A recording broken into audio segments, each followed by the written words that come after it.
ছেলেটার ছোটবেলা থেকে একটা অদ্ভুত শক্তি ছিল, যা দিয়ে সে শরীরের অঙ্গগুলো সহজে চিনতে পারত। ডাক্তার তার এই কলা দেখে অবাক হয়ে গিয়েছিলেন, কিন্তু লোকে তাকে পাগল ভাবত। একদিন যখন সে কলেজে পড়তে গেল, তখন কাজ পড়ে গিয়ে একটা ছোট ছেলে অজ্ঞান হয়ে গেল। থমাস বলল, এর গলা চেপে ধরো। লোকটা এটাকেও পাগল ভেবে নিল, কিন্তু কিছুক্ষণ ভেবে সে চিকিৎসা করতে দিল। থমাস যেই গলায় হাত রাখল, ছেলেটা কথা বলতে শুরু করল, কিন্তু এখনও সমস্যা মেটেনি। তার পেটে একটা বড় কাঁচের টুকরো আটকে ছিল।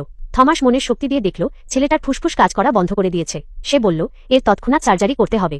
সে লোকেদের কাছে ছুরি চাইল। সবাই এটা শুনে অবাক হয়ে গেল। সে সিকিউরিটি গার্ডের কাছে ছুরি চাই, কিন্তু গার্ড তাকে পাগল ভেবে এখান থেকে চলে যেতে বলল। থমাস ট্রে থেকে ছুরি নিয়ে পালাতে লাগলো, কিন্তু রাস্তাতেই তাকে ধরে ফেলা হলো। ঠিক তখন ছেলেটার মা এসে পড়ল এবং তাকে ছেড়ে দিতে বলল। তারপর থমাস তৎক্ষণাৎ অ্যালকোহলের বোতলে পাইপ ঢুকিয়ে তার শরীরে ইনজেক্ট করতে লাগলো। শীঘ্রই ছেলেটার শ্বাস ফিরে এল। এখানে উপস্থিত সবাই ভিডিও করতে শুরু করল। মা খুশিতে কাঁদতে লাগলো।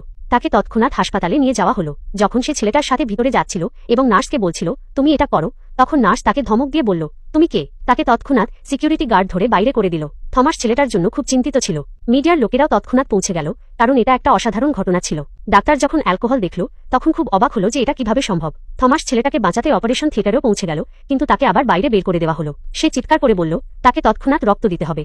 ডাক্তার অবাক হলো যে থমাস যা বলছে তা আল্ট্রাসাউন্ড ছাড়া দেখা যায় না, আর তার অনেক কথাই সত্য হয়েছে।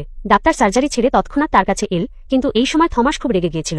ডাক্তার তাকে জিজ্ঞেস করতে লাগলো, আখেরে তুমি এত বিস্তারিতভাবে কিভাবে বলে দিলে যে এর রক্ত লাগবে? থমাস বলল, আমার ছোটবেলা থেকে মেডিকেলের অনেক জ্ঞান আছে। যখন সব ডাক্তারদের মিটিং চলছিল, থমাসের ভিডিও ভাইরাল হতে শুরু করলো। মেডিকেল ডিগ্রি ছাড়াই থমাস সার্জারি করেছে। এটা শুনে মিডিয়া থমাসের সম্পর্কে